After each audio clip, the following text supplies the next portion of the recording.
AdamHarry with JR. And we are taking a look at the brand new Warhammer Underworld's Shadespire. It's a fast-paced game of tactical arena combat. This is the core box.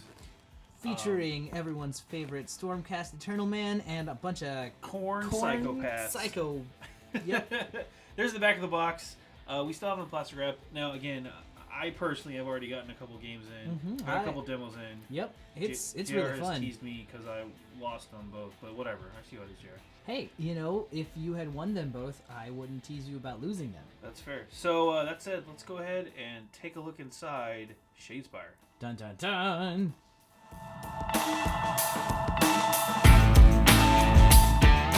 All right, we got the plastic wrap is off. We should probably flip it over now. Oh, what if we opened it upside down and backwards, though? Then everything would fall out and we'd look like idiots. All right, here we go. All right. Boom.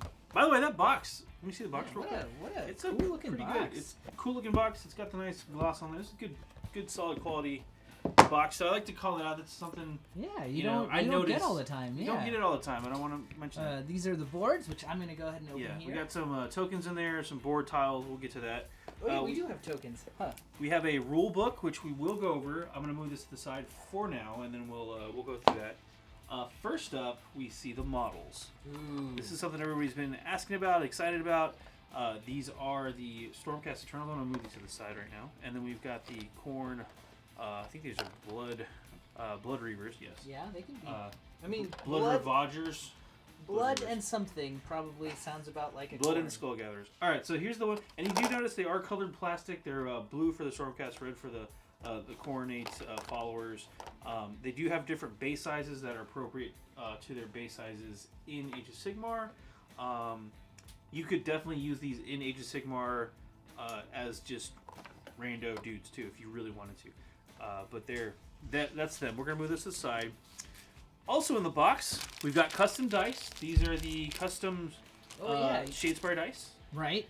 You've got the white dice are your offensive dice, and the black dice are defense. For defense, and you've got different symbols. So you've got like that's a crit. And then you've got I guess we could take them out of the plastic to show that off. Yeah, we'll come back to these. We'll take them out of the plastic. You've got your decks that show off what the heroes and are like, or I guess what the characters in your warbands do. These are the Stormcast. These are for Corn, and then you've got your extra cards, which they say not to open until you've played a few games, but we're going to give you a sneak peek anyway. That's right. And then finally... We do like the baggies, by the way. Yes. These extra baggies, GW, thank you. As a person who has unboxed a lot of board games, we like these extra baggies just to keep your stuff separate. Exactly. It's kind of a big deal. And then finally, just the beginning. What does that say? The preview of what's to come for Shadespire. This is actually an advertisement for Age of Sigmar, but you get the idea. You can use these in Age of Sigmar. I feel betrayed. Which is what they're trying to show. Betrayed. Anything? Did they hide anything? Sometimes we like to check. It doesn't look like it. Double betrayed. Wait, there is one thing I want to show off real quick. Oh, ooh, what's that? Hey. Those are some new looking orcs. I feel unbetrayed now. And what are those? All the way. Oh. I'm just trade. You're just trade now. So we'll come back to all those, and Jared will feel less trade. Let's. What do you want to look at first? Start with those tiles while I'm unboxing the rest of these. So you put the tiles down here. Here, I'll start with the punch outs first. So we've got your tokens. These are, I believe, the same sprue, and it's double-sided. Pretty much. So, oh no, they're not. Oh, they are slightly different. Now we have betrayed the viewers, Jared. Let's see if we can not betray them. So these are actually different objectives that you use in the game for different scenarios. The scenarios will tell you. You have the game type will tell you what to use. You have up to 9 different objectives. Here's the third one. And again, these are front and back. They're front and back. You've got your. These are the glory tokens, which you're going to spend. You're going to earn those and spend them. And then you flip them over. These are tokens to show when someone's on the defensive. These are to show actions. Yep. So move action, defense action. If they've already done their moves, you give them. That's what they'll flip it over. These are your activation tokens to show as you play through the rounds. Which characters have gone. Yep. What are the like those rubble tokens? Oh, that's just terrain. Oh, okay, cool. Obscured areas and stuff like Sure. that. So you can change up your battlefields. Speaking of battlefields, Let's take a look at the battlefields, yes, which are also double-sided. yes. Here's one. Here is another. So what's cool about Shadespire, it is a hex-based game, obviously, as you see through the movement. These two boards are designed so that you can play exactly just like that. You can play, well, not just like that, sorry, slide them. There we go. Maybe. Yeah. So, no, like this. So But you could. you could play a long ways. It's designed to be played like this. Yeah. And then as you're playing, you can also slide them up and down Oh. to create choke points and things like that as you're playing. So it's designed to really be a competitive, semi-competitive Sure. game where you're actually playing different matches. And I'm gonna flip them over so that you can see that Yeah. they're. And they line up so that side lines up perfectly with this side, and you flip Which it over. also. Yeah, and you could even play that way if you choose to, however you want to do it. Yeah, but the game is designed so that two players will come together. They'll have each one can have their own set of boards. You decide how you want to lay out your boards before the game begins, and you pull out your warbands and play that way. What do Those these are where you represent? can deploy. Cool. So again, that can depending on where you have your board set up and how you deploy or how you have it. You know, maybe I want to play it this side, and we're deploying super close by now. Sure. Yeah, we're ready to fight. Or we're playing at like a choke point. And we've got like Yeah. some guys there ready to hold the line while the reinforcements. But you can Come see in. this game is tactics start from board placement Cool. and go beyond that. So it's pretty cool. You want to take a look at the cards next, or some of the cards? Absolutely. We'll get to the miniatures in a sec, I promise. But first off, here's the Liberators Deck. So this is the Stormcast Eternal Liberators Deck. These decks, the way they're designed, you are supposed to use this core deck as your objective deck and your deck for your Liberators. Each Right. faction comes with their own set. And they've got each of the characters has their own card that represents them, correct? Yeah. And so then you also have different upgrades that you can buy and different like special abilities or tactics that you can activate. right. So let me flip these over real quick. I'll go through them each one. Sure. So these are the character cards. First off, show them off. Zoom in just a touch. There you go. So there's the character cards. Each one of the character cards, they're all different. They all have different abilities. They have slightly different stats at the bottom. Well, they all have actually the same because they're Stormcast, so they have a lot of armor. Sure. But they have different attacks and attack values and things like that. They have different abilities. But what's cool is there's a mode where there's a way for them to get supercharged essentially. And in this case for Stormcast, whenever the fighter rolls a shield or critical when they're the target of attack, they can then flip them over and they get juiced up. So they go hit Super harder. Saiyan. Yeah, they go gold. They go. They hit harder. Do different things. And again, different abilities here. This one is Sure. Mighty Swing. This one is Furious Now, Parry. how long do they stay supercharged? I believe until they're dead. Oh, okay. So cool. they stay that way for the round.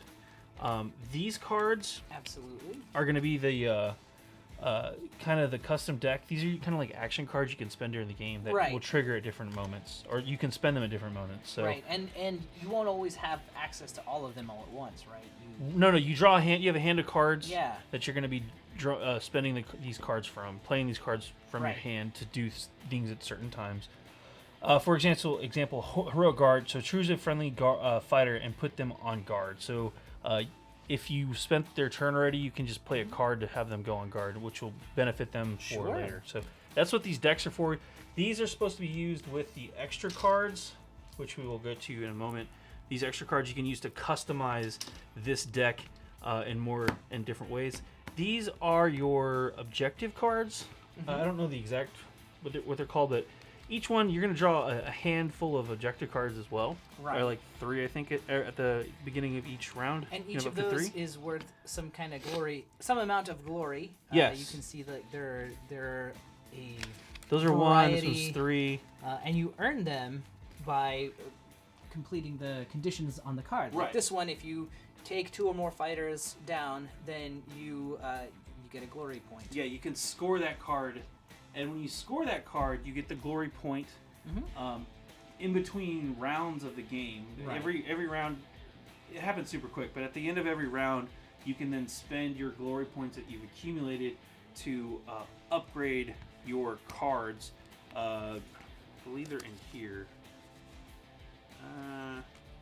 Yes. So notice these are like action cards. They have a little dagger, and then these are upgrades that you can do. They're abilities that you can just kind of tack on to the Right. character. You can pay for them to be activated. Because only the bravest and most powerful will escape from the cursed city of Shadespire. Right.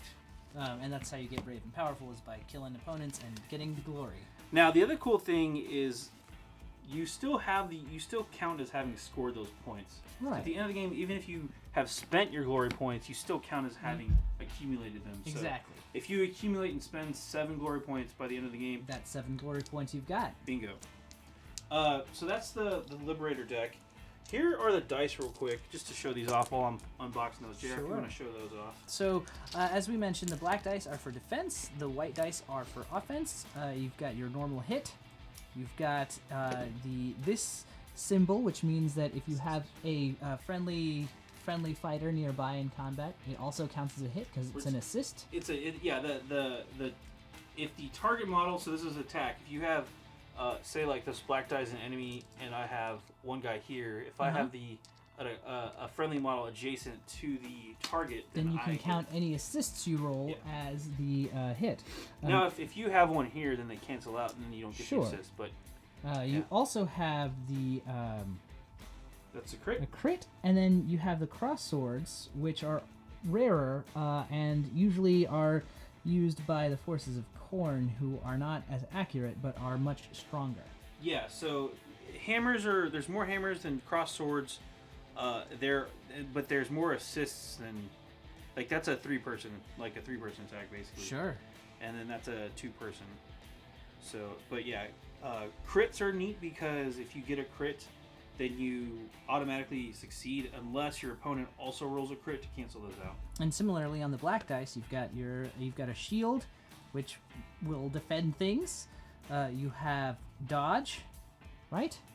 Yes. And then you have assists as well, and crits. So, in the case of the dodges, so let me show those real quick. You've got shields and you've got dodges. So in the case of the shields versus dodges, there are more shields than dodges in general. Yeah, you you have a higher chance of blocking with a shield than you do for dodging, but dodging represents the fact that they're wearing less armor. They might be more nimble. Exactly. Like that. So, okay, so That's let me the go dice. ahead. That's pretty much it for the dice. Let's move these. Let's take a look at the Blood Reavers. Yes, the Blood Reavers. So here's the front card. You've got the 5 characters. There are more of them than there are the Stormcasts. There are, but if you notice, they are lighter armored. They have different abilities, which we've showed off in the demos previously and things like that. They also have a condition that lets them flip over as well to get juiced up. So Cool. they're pretty neat. I've played them a couple times. They're actually really fun. I feel like more Wildman style, obviously, because Totally. they're Blood Reavers, but for sure. I want to call this out too. You actually start the war game, the battle. You'll have 5 of them. You only have 4 activations to spend per round. Oh. So it's kind of an interesting dynamic. If you look at the Stormcast, they only have 3 models, but they have 4 activations. So how does that work? You can spend an activation point to also draw a card and do other things. Okay. So it's a really cool balancing mechanic because it just, even if you have more bodies, it doesn't necessarily mean you're gonna have the advantage, or conversely, if you have less bodies, it doesn't mean you're gonna be disadvantaged. So, Right. It's a matter of figuring out where the fight is and what's important that you have your guys in. Right. It's really about scoring those objectives. And speaking of which, Here are some of the Blood Reaver objectives. again, same kind of deal. They have different objectives. This one is score this at the end phase. If your warband took an enemy leader out of action in the preceding action phase, you get 1 glory point. Pretty cool. Blood for the Blood God. Yeah. What only was slaughter. Khorne cares not. It doesn't care where the blood flows. So if 5 or more fighters are out of action, you get some glory. That's kind of amazing. Yeah. That's pretty great. Yeah. If there's 7 or more fighters, you get 3. If there's 9 or more fighters get knocked out somehow, So then you get 4 points. Everyone has died. Corn is like, Perfect. Yes, That's is a good day. That's a good day for corn. And you get the idea. This one's pretty awesome. 2 or more war bands are entirely out of action. You get 5. How does this happen? You can play multiplayer games with this. Yeah, you. If you really wanted to. So I would. yeah, and again, the different hold the objectives and things like that. So that's their glory cards there. And then Because there, I mean, if you look at the sides of the box, there are a total of 4 war bands. For now. For now. There may Who be knows more what on else? the way. I bet we see some elves. Isles. Yeah. We'll see. We'll flip through the rulebook and see what happens. Berserker Charge. These are the upgrades. Again, this one goes on sake. You can equip them with that. And again, you have to pay for those upgrades With glory. but But they do let you let you make them a lot deadlier. So yes, even though they're a little more nimble Yep. and easier to take out, you can make them hit harder and make it matter more. exactly. There's a lot of really cool stuff. There's also healing potions, which is Yeah. cool. But what's cool about those is those upgrades stay for the duration. So once you get them on the model. They're good to go. Yep. Next up. We've got the extra cards. Yes. As I'm opening these, actually, let's look at the Oh yeah, models. let's look at the models because these guys are really cool. Just framed up real quick. The sprues, like, you get a total of 8 different models, and they're all like self-contained on 2 sprues, which I think is really cool. They are, again, if you've seen any of GW's models lately, they're the same kind of like multi-part, but they fit together in ways that kind of hide the join lines, so that when you have them all modeled up, they're seamless. I don't want to say they're snap fit because they're not. No, But they're really close. Yeah, they are very easy to put together. They've got Yes. some little pegs to kind of help guide them in. If you can check them out on the back here, like this guy's got a couple of things that slot into the torso. It won't necessarily hold together just like that, but a little bit of glue, and these guys are super easy to build and get looking the way you want. They're also incredibly detailed. Like, easy to build does not by any stretch of the imagination mean simple or watered down model. Right. If you want to take a look at some of the detail on You this just leave guy. it. Yeah. Kind of zoom in. We can do it this way. Oh, we can be smart about it? What? It's like we've done this before. But you can see, again, tons of detail. I really like the base work they did.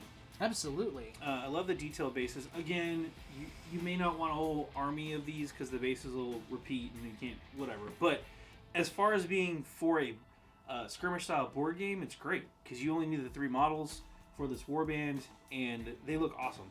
I really like the way they did the totally bases. do. Kind of hope GW has those for later. Anyway, here's the corn ones, and you can see lots of detail. It's the same type of hard plastic that we're used to seeing with GW. Mm-hmm. It's just different colored. That's all. That's the only serious difference there. Okay, I've got the extra cards opened up, so All right, let's take a look at those. Yeah, these are again just extra cards that you can use. Once you've got the hang of the game, you can use these to spice up, add different objectives. Once you kind of are familiar with like the flow of it, you can. And obviously they are limited to which warband. So this is the Stormcast cards. These are the Corn cards, and these are generic ones that you can add to anybody. So what's great is as you play the game, you figure out your own play style. You figure out how you like to do things. You can customize your decks to reflect that. Cool. So these, the Stormcast Eternals in this set become my Stormcast Eternals, how I run them. Right. And the Blood Reavers become JR's Blood Reavers. Just super cool. The way I like to run them, which is their lives are meaningless, and it's all about blood for corn. Yeah, basically. So again, here are the deck modifications too. They can just extra cards, more action cards, more upgrades that can kind of go on whomever. I love the dynamic that these add. Like you say, it's making them your own warband. Which I think keeps the game kind of fresh. Yeah. If you feel like, oh well, my opponent knows what I'm gonna do, you can always try and change things up. Yeah, there's nothing that says, in between friendly games you can't swap cards out either. So there's a ton of options. You still have to have the same size decks, but other than that, it should be good to go. Let's go ahead and cut real fast, and we'll take a look at those rules. All right, we've taken the rule book out of the plastic wrap, as you guys saw. First off, Rulebook. We'll get to that in a moment. We do have a quick start guide. Yep. This is what you start reading that first. It's gonna go over the basics. Super simple. It's a quick play guide and a handy reference for that stuff. Instructions for building all of your various models. They're not complex. No, they fit together real easily. We built a set already. They're super easy to build. All right, so here's the rule book.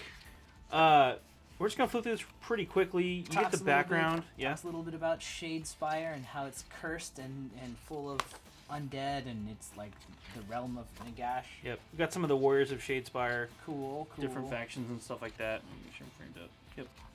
Yep. Then we get into the introduction of the rules of the token. It just kind of introduces, again, the glory point tokens, wound counters, move charge token to show what actions you've taken that turn, activation tokens for the player to remind how many activations they've had this round. Here's all the minis put together so that you can tell which one is which. Yeah. And they are color coordinated.